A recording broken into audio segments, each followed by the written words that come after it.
Subscribe channel Truth.id dan aktifkan lonceng notifikasi untuk mendapatkan informasi seputar live streaming dan video khotbah terbaru. Posisi tombol subscribe berada di kanan atas channel kami dan jangan lupa nyalakan loncengnya. Saudara, kita kembali bertemu di program Wanita Surgawi. Ya, mari kita berdoa. Yang mulia Bapa di sorga, beri kami keteduhan, ketenangan jiwa, dan biarlah firman-Mu dapat disampaikan dengan teduh oleh hamba-Mu, agar kami benar-benar mendengar suara Bapa, bukan suara manusia. Mohon Bapa tolong kami. Dalam nama Yesus Kristus Bapa kami sambut firman-Mu. Amin. Saudaraku sekalian, mungkin saudara menganggap nasihat saya ini fatalistik. Tetapi ini ibarat antibiotik, ini antibiotik 500, bisa 1000 malahan. Ya. Ini bukan antibiotik biasa yang 50-25 mg. Ya. Mungkin Anda menganggap ini fatalistik banget sih, tetapi ini benar. Dan saya selalu mengingatkan kepada saudara bahwa hidup ini tragis. Dan saya mengajak saudara untuk terus mengingat ini, hidup ini tragis. Tidak mungkin tidak tragis. Sebab kehidupan ini produk yang sudah dirusak. Produk yang digagalkan oleh manusia sendiri. Kehidupan seperti yang kita miliki hari ini kan sebenarnya bukan kehidupan yang dirancang Tuhan. Ini kehidupan yang sudah merosot nilainya. Tidak sesuai dengan maksud dan tujuan Allah menciptakan kehidupan. Apa ada tenangnya sih hidup ini, saudara? Yang ditunggu manusia itu satu masalah. 2, sakit. Menjadi tua, sakit. 3, mati. Nah, maka tadi saya katakan, mosok Pak, iya. Terkesan fatalistik, fatal gitu. Memang hidup ini fatalistik, fatal. Kalau tidak fatal, Tuhan bisa dipermainkan.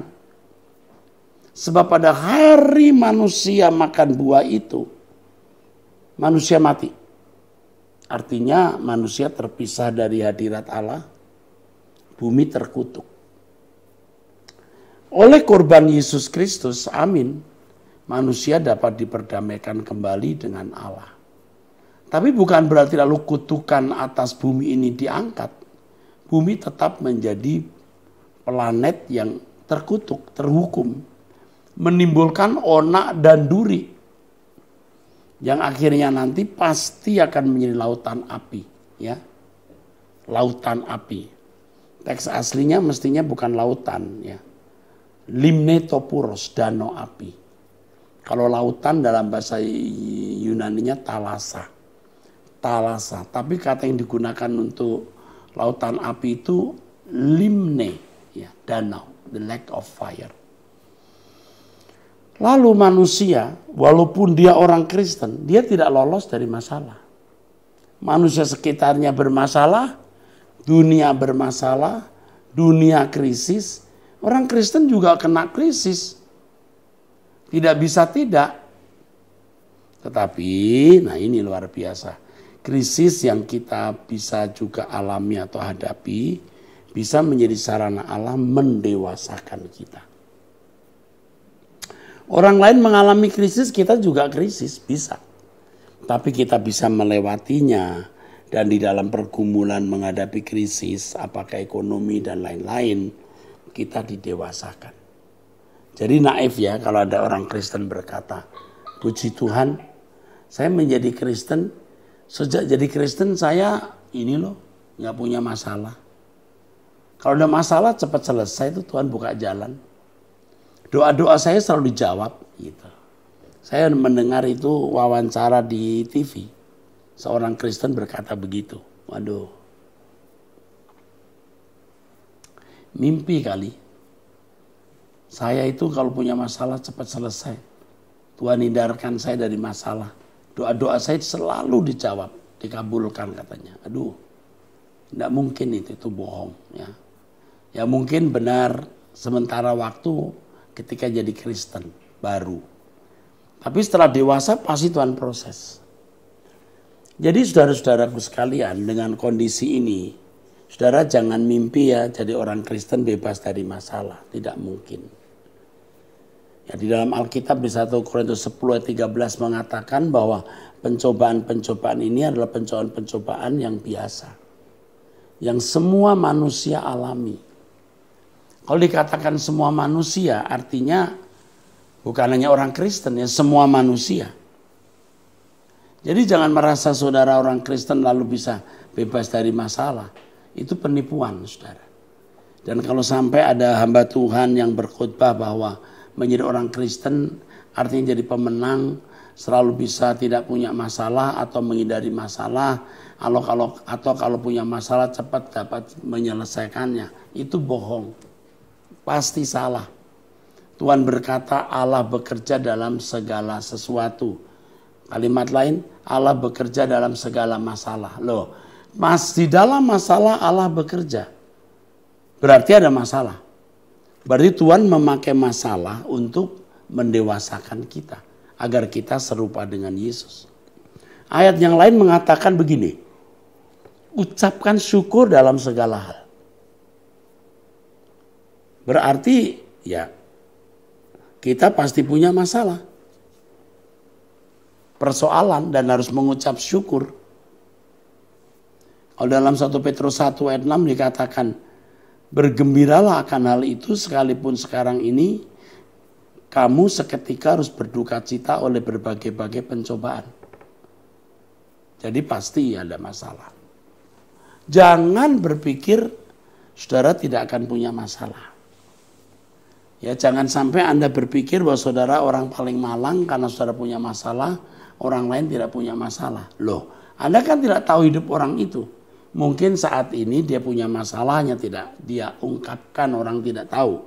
Atau mungkin saat ini dia tidak punya masalah, tapi dia baru saja melewati masalah atau akan sedang menghadapi masalah. Hidup ini tragis, yang ditunggu masalah, menjadi tua, sakit, lalu mati. Jadi kalau ada orang Kristen sakit ya itulah hidup. Anda tidak merokok, Anda menghisap asap rokok orang. Anda berjalan, emisi buruk di jalan raya, bisa membuat paru-paru kita bermasalah. Dan lain sebagainya.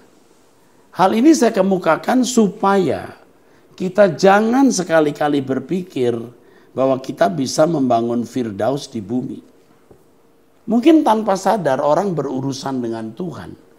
Lalu berharap hidupnya akan running well, lebih smooth, no problem. Ya, ini salah. Masalah itu harus kita anggap sebagai nutrisi. Ya, kalau anak diberi nutrisi yang baik, sehat, tumbuh sehat gitu. Kita kalau diberi masalah itu nutrisi. Bertumbuh dewasa menjadi rohani atau menjadi berkenan kepada Tuhan. Ayo coba kita teduh dulu saudara. Masalah apa yang saudara hadapi saat ini yang membuat saudara merasa hidup enggak hidup, mati enggak mati, atau hidup segan mati tak mau, ya. Ada lagi yang hidup segan mati mau. Nah, ini orang putus asa mau bunuh diri, itu konyol lagi. Bunuh diri dia pikir enak. Enggak, enak sejenak dia. Tapi penderitaan kekal. Jangan coba-coba. Jadi sekarang kita melihat hidup ini dengan kacamata yang jujur. Hidup ini pasti bermasalah. Lalu proses menjadi tua, sakit, atau karena ketuaannya, barang-barang saja bisa expired, saudara. Mobil saja bisa aus. Mobil mewah gimana pun juga bisa aus. Pernah satu kali saya diberi mobil bagus, saudara, mobil mewah. Pokoknya di atas harga rata-rata tapi sudah tua. Saya sebutkan nanti nggak enak ya. Karena ini merek-merek yang tidak ada di merek yang ada di Eropa atau di Indonesia, tapi hanya orang-orang tertentu yang punya. Tapi tua, keren saudara. Waduh, kokoh saudara. Tapi rusak, tua. Lalu bermasalah. Sekali dibawa ke bengkel bisa puluhan juta. Puluhan, bukan belasan lagi. Akhirnya salah seorang aktivis berkata, Pak jual saja. Oh ya jual saja. Saya juga nggak tahu berapa uangnya. Sampai sekarang saya juga tidak pernah tanya. Tapi saya katakan beri saja ke gereja. Mobil ini bukan mewah ya. Ini sangat mewah. Tapi tua. Kalau sekarang saya ingat ada penyesalan juga. Kenapa tidak saya simpan nanti jadi barang antik. Waktu itu nggak kepikir saudara. Kita banyak masalah pelayanan. Saya harap juga jadi duit. Mereknya kalau sebut Anda tahu. Anda tahu. Tapi ini bukan merek umum. Merek ya nomor 1, 2 di dunia lah. Yang punya juga langka. Tapi tua. Aus. Sana sininya udah bermasalah. Ini barang mewah. Kalau sudah tua juga aus. Apalagi manusia. Udah jadi opa, uma. Pasti aus. Orang bilang usin, usia indah. Ya itu istilah ya. Makin tua indah usianya. Asal dia bertobat. Dia makin dewasa rohani. Makin hidup suci. Usianya indah. Nah kalau makin tua. Aus semua barang. Aus semua komponennya. Sudah begitu nggak bertobat. Apa enggak rusak saudara. Ada orang-orang tua. Makin tua itu makin cerewet. Jadi keluarga sampai tidak sanggup menghadapi mama yang cerewet ini. Wah ini kasihan, udah aus komponennya, rusak juga rohaninya. Ada lagi pria, ini benar. Ini benar. Saya dengar dan saya tahu. Ya. Tua itu makin tua makin genit. Tidak ada pembantu yang betah di rumahnya. Sebab pembantu main cubit segala tempat. Aduh, nggak ngerti ini om ini. Udah tua kok. Lebih lagi pembantunya cerita, masa itu om itu. Kenapa? Minta dimandiin. Wah, udah tua dimandiin. Dia pikir umur 3 tahun kali.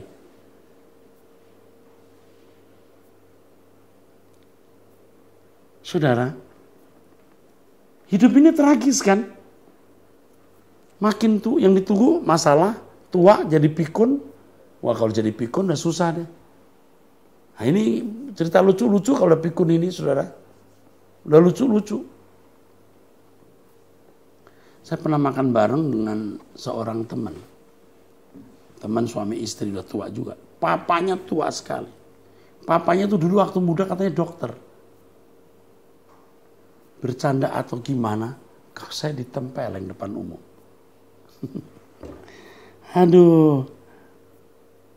Nggak tahu gimana pokoknya saya ini ya om. Puak! Saya ditempeleng. Kaget saya. Depan umum. Anak jadi nggak enak sama saya. Maaf Pak Pendeta ampun. Nggak apa-apa, nggak apa-apa. Nggak apa-apa. Terus yang nempeleng begini. Hi. Ketawa dia. Dia lihat semua orang menghargai saya. Dia mau nunjukin bahwa dia lebih terhormat dibanding saya. Dia tempeleng sudah muka saya. Waduh. Kita lagi makan begini tiba-tiba puak. Wah. Saya menguasai diri ya. Ya nggak sakit tapi lumayan malu gitu. Saya kendalikan, saya kuasai diri secepatnya terus anaknya sama istrinya, menantunya minta maaf terus menantunya yang perempuan bilang gini, "Papi nggak boleh begitu." Papinya gini. Mungkin papinya lihat ini pendeta kok dihargai orang. Gua pengen tempeleng biar. Aduh, ampun deh. Saya masih ingat tuh peristiwa jelas banget tuh. Kita diam-diam ditempeleng. Dia liatin itu orange juice. Dia liatin terus tangannya begini ini pelan-pelan. Nah, menantu yang perempuan begini, papi tidak boleh minum manis-manis. Ini yang aja air putih ini, yang kan dikasih tahu. Dia bilang, moh, ini orang Jawa ya, orang Tionghoa Jawa. Moh, anyep. Aduh, dia lucu banget ya. Kasiannya. Saya tuh takut juga kalau tua jadi kayak begitu, saudara. Ini kalau udah tua ya, teriak anaknya, makan. Anak bilang, papi baru makan tadi. Belum. Padahal piring bekasnya masih di situ. Aduh, ampun deh. Tragis hidup ini. Belum lagi yang pergi, nggak pulang.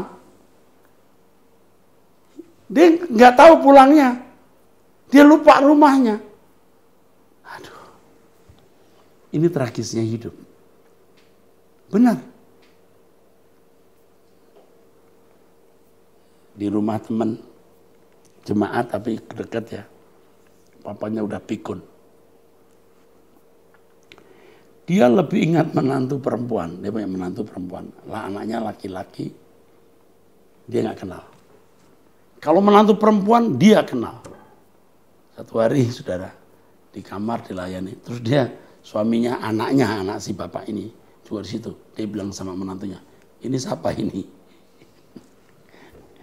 Aduh, dia bilang gini, ini siapa ini? Laki-laki kok di sini? Loh, mungkin takut ganggu si perempuan ini. Loh, ini menantu, ini anak. Mungkin dia tahu ini menantu harus dijaga. Nah, laki-laki ini siapa? Siapa dia ini? Hah? Siapa ini? Tapi ini kan anak. Siapa dia? Jadi dia pikir menantunya mungkin punya laki-laki lain atau ini siapa ini? Ada lucu banget ya. Ampun ya. Aduh gawat ini. Itu tragis. Dan saya kalau lihat begitu tragis. Kalau malam minggu lihat orang pada kumpul-kumpul makan bareng ya.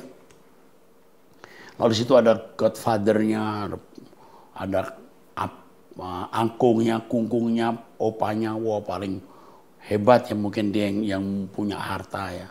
Lalu ada istrinya, wah semua datang anaknya, menantu, cucu sampai cicitnya, wah cium-cium terus, oh bangga. Saya cuman berkata gini, nunggu waktu.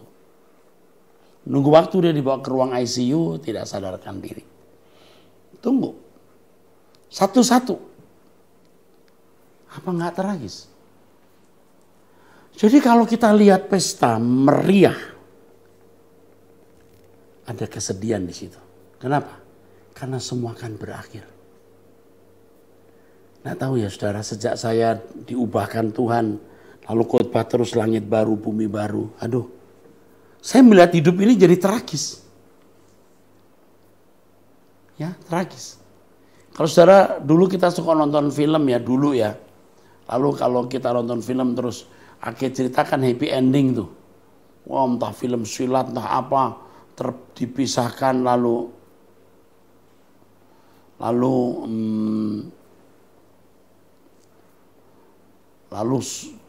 semua musuh mati. Ini jagoannya masih hidup. Wah ketemu sama wanita yang dicintai, wah, lalu menikah, lalu tinggal di satu desa atau di kampung. Sampai kapan coba kebahagiaan itu? Sampai kapan? Nunggu tua salah satu meninggal atau sakit. Kalau waktu saya kecil ada buku komik. Banyak buku komik. Komik untuk anak-anak. Pengarangnya H.C. Andersen. Mungkin ibu-ibu, bapak-bapak yang seumur saya tahu. Pokoknya itu komik yang cerita macam-macam yang akhirnya happy ending. Dan kalimatnya selalu begini, maka berbahagialah si anu selama-lamanya. Waduh, selalu berakhir, maka berbahagialah mereka selama-lamanya. Itu komik. Selama-lamanya kapan? Semua pasti berakhir. Jadi semua pesta pasti berakhir. Waktu anak saya yang pertama menikah, wah tamunya banyak sekali saudara. Ya karena ya pendeta dengan jemaat waktu itu, jemaat kita ada belasan ribu. Kita kasih, pokoknya yang mau datang datanglah gitu. Banyak. Tapi saya khutbah satu khutbah. Jadi khutbahnya itu bersamaan dengan resepsi itu. Pemberkatan nikah resepsi digabung. Khutbah saya dengan judul semua pesta pasti berakhir. Semua pesta pasti berakhir. Saya tidak mengajak Anda berpikir tragis. Tetapi memang hidup ini tragis. Menjadi tidak tragis ketika kita memiliki pengharapan. Pengharapan kehidupan yang akan datang. Baru tragisnya hidup ini dapat diantisipasi, dapat disembuhkan, dapat diselesaikan dengan satu kata, langit baru, bumi baru. Ada salah seorang pegawai kameramen kami yang sudah ikut saya puluhan tahun ya, bukan belasan puluhan. Nah istrinya itu pernah kerja dengan saya, ya merawat anak saya. Dulu waktu anak saya masih kecil-kecil, sekarang anak saya sudah dewasa semua, ada punya anak. Jadi saya masih ingat kameramen ini. Terakhir dia berkata, Pak saya mau mandiri. Oh bagus, kamu usaha apa? Usaha ini Pak. Oke saya dukung. Kamu pulang kampung sambil merawat orang tua, saya kasih modal untuk modal bisnis. Dan tetap saya gaji selama 2 tahun atau 1 tahun. Karena sudah jadi keluarga, saya ingat budi baik dia. Terus saya bilang, kamu sampai kapanpun tetap saya bantu, kamu keluarga saya. Tidak lama saudara, istrinya sakit. Dibawa lagi ke Jakarta. Pak maaf Pak, modalnya nggak saya pakai lagi untuk, modal mau saya pakai untuk merawat. Oke, enggak apa-apa nak. Tentu bukan sedikit ya modal untuk satu usaha. Habis, istri meninggal. Syok. Saya SMS, kuat ya, kamu tabah. Dan baru-baru ini saya dapat SMS ya dari dia nih saudara. Ini hari ke-7 kemarin tuh hari ke-7 nih, hari kemarin terus. Satu kalimat yang membuat saya terharu tapi saya bahagia ya. Tentang langit baru, bumi baru. Dia kameramen yang suka meliput saya. Pasti dia sering mendengar khotbah saya ya. Iya Pak, saya bilang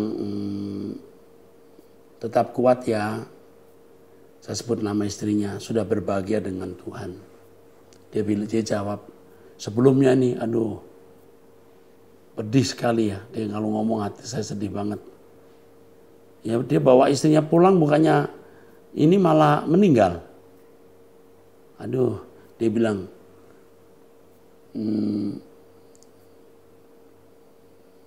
jadi sepanjang malam bisa dilewati walau hati masih terasa nyut kalau teringat semua peristiwa. Ya sedih lah. Tetap kuat ya, istrimu sebut namanya, istrinya, berbahagia dengan Tuhan. Dia jawab begini, ini yang buat saya terharu dan saya bahagia. Dia sudah kena kebenarannya. Iya Pak, saya sadar itu, saya harus ikhlas dan harus sukacita bahwa ada langit baru dan bumi yang baru yang akan kita tuju. Waduh, terharu kan saudara. Saya akan berjuang lebih lagi agar bisa ke sana. Makasih Pak atas penguatannya. Hidup ini tragis. Ya. Jadi dari muda ini si laki-laki yang jadi kameramen dan istri dari anak saya lahir. Ya. Kalau nggak salah anak kedua ya. Karena saya udah umur 26 tahun, 26, 27 ya. Anak saya baru bersaksi dulu, papa suka titipin saya ke orang-orang, nih si anak saya Fani. Hanya satu yang sering ngawasin saya dan tidak galak dan lindungin saya.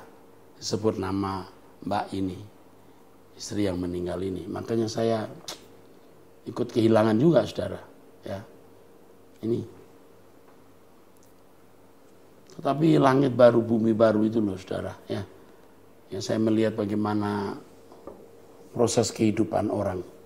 Jadi saudara sekalian ya, kepada Bapak Ibu saudara yang mengikuti suara kebenaran di acara Wanita Surgawi ini, terimalah kenyataan hidup ini tragis. Maksud saya jangan mencoba membangun Firdaus di bumi. Nggak bisa. Firdaus kita hanya pada Tuhan. Jadi jangan berpikir begini, wah kalau rumah ini nanti kebeli, waduh saya bahagia. Kamu akan berkhianat ke Tuhan. Waduh kalau nanti anak saya udah dapet jodoh, wah bahagia. Jangan mikir, wah nanti kalau saya udah punya cucu, wah. Tidak ada sesuatu yang bisa membahagiakan kita kecuali Tuhan. Itu prinsip yang paling penting. Saya tahu ini tidak mudah, tapi saya katakan ini antibiotik 500 mg atau mungkin 1000. Apapun, yang penting bisa dilewati saja. Hidup yang sesungguhnya itu nanti di langit baru, bumi baru, saudara. Nah, kalau kita di rumah sakit ya saudara, aduh saudara, lihat orang yang didorong kursi roda, aduh banyak masalah, aduh orang kok hidup begini ya. Ya, ganteng-ganteng jadi rusak, cantik-cantik jadi rusak karena penyakit. Jadi saudara-saudaraku sekalian, tragisnya hidup ini hanya bisa dilawan dengan satu hal, langit baru, bumi baru. Tapi seseorang tidak akan sampai langit baru, bumi baru kalau hidupnya tidak benar. Maka harus hidup benar. Nah sekarang bagi ibu-ibu yang sedang menderita karena suami tidak setia, jahat, KDRT, tenang saja. Tuhan pasti bela saudara.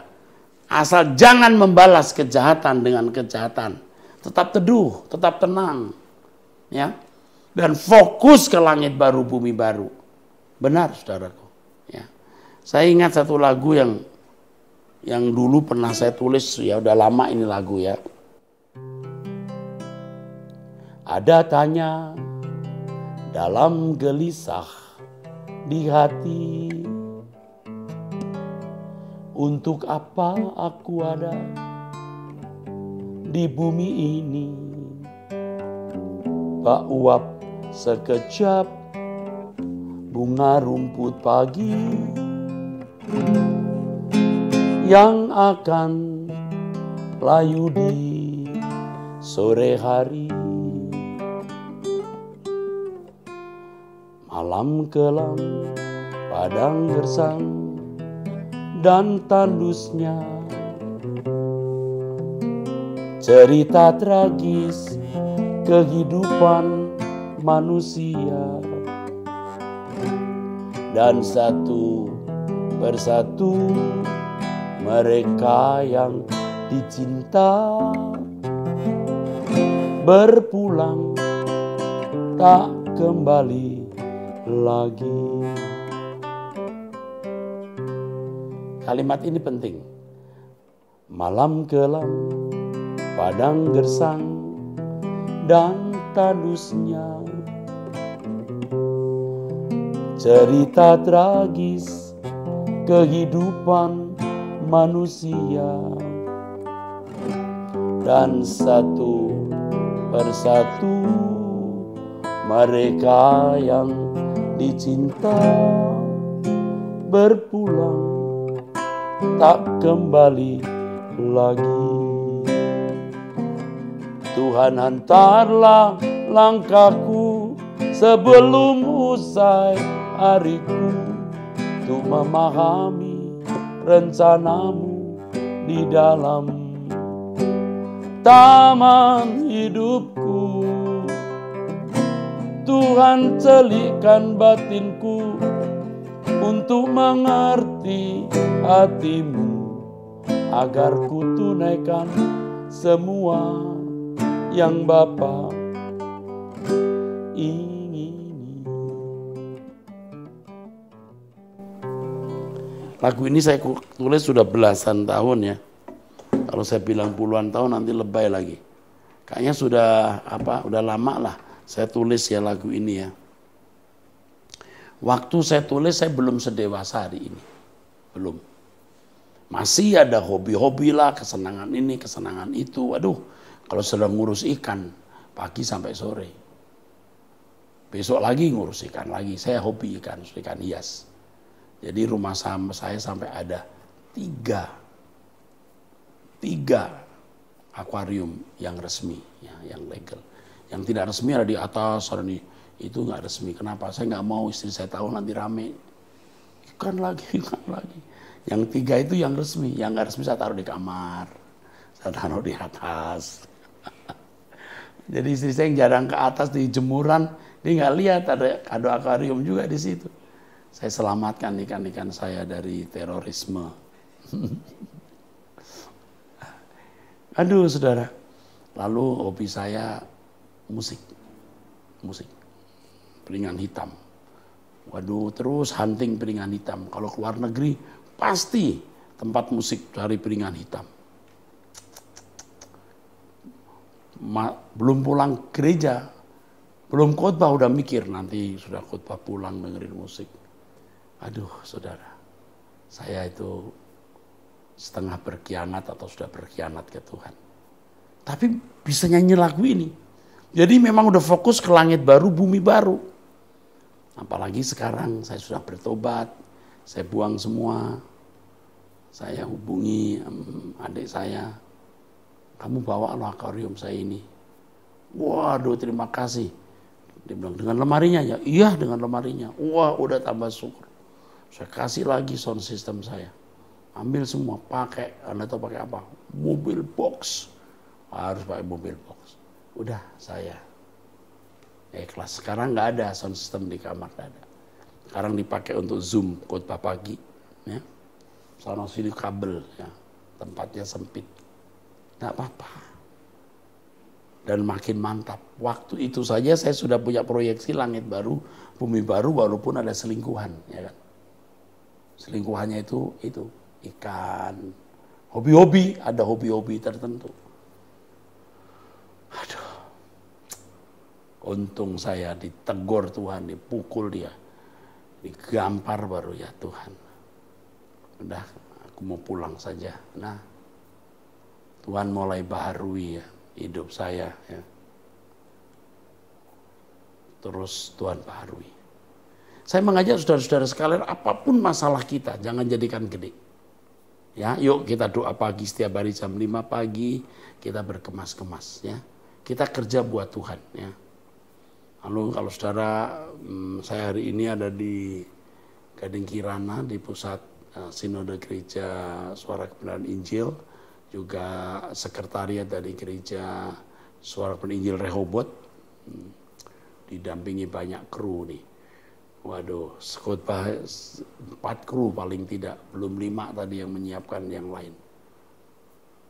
Ini pekerjaan Tuhan yang akan diingat di kekekalan. Itu mantap ya. Oke, saya sudahi sampai di sini. Kiranya Tuhan memberkati saudara, berkat dari Bapa Yahweh Elohim Israel dan dari Tuhan Yesus dalam persekutuan Roh Kudus turun atas saudara sekalian hari ini sampai selama-lamanya. Amin. Ibu-ibu sekalian, sebelum saya akhiri, saya beritahu bahwa kami memiliki Ekumene Christian High School, sekolah menengah umum. Sekolah menengah ini akan mendidik anak-anak kita untuk tidak terbawa dunia. Sejak SMA mereka takut akan Allah, jauh dari minuman keras, jauh dari apalagi narkoba, dari rokok pun tidak. Jadi bagi yang di luar pulau atau luar kota, kami juga menyediakan asrama yang baik. Dan bagi yang di Jakarta, saudara bisa mengirimkan anaknya di Mall Arta Gading lantai 5. Sekolahnya bagus, berbasis bahasa Inggris dan bahasa Mandarin, dan pasti ini akan memberkati saudara-saudara sekalian ya. Memang bayarannya ya standar. Mungkin ada yang berkata, Pak saya nggak mampu, ya jangan mikir duit dulu deh, kirim anak dulu, kalau anaknya pinter jadi anak saya. Yang penting pinter dulu ya, jangan kasih beasiswa anak-anak yang nggak jelas. Ini sekolah betul-betul bagus, jadi kalau tidak pinter ya nggak bisa sekolah di sini.